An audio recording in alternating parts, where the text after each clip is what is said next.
ஓம் சரவண பவ. வேலும் மயிலும் சேவலும் துணை. என் பிள்ளையே, சில திட்டங்கள் நீண்ட காலத்தில் பலனை தரும் ஒன்றாகும்.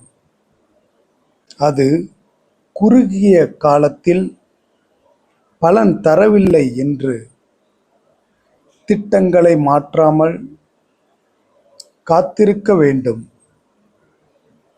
அதற்கு தேவையான பொறுமை உன்னிடம் இருக்க வேண்டும்.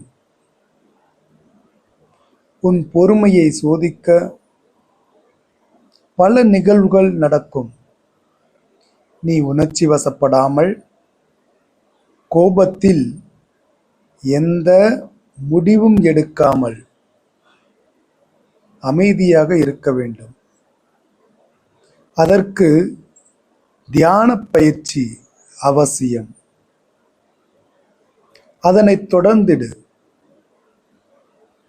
உனக்கு குருவாய் ஏதாவது ரூபத்தில் வருவேன். உன் குணங்களை சரி செய்து உனக்கு வழிகாட்டுவேன். உருவாய் அருவாய் பாடலை 6 முறை இன்று கூறிடு. குருவாய் வருவேன் விரைவில். அப்போது எல்லாம் சரியாகும். பொறுமை மற்றும் அமைதியோடு நீண்ட காலத்தின் பலனை முழுமையாக பெறுவாய். முருகன் அருளால் என் வாழ்வில் வரும்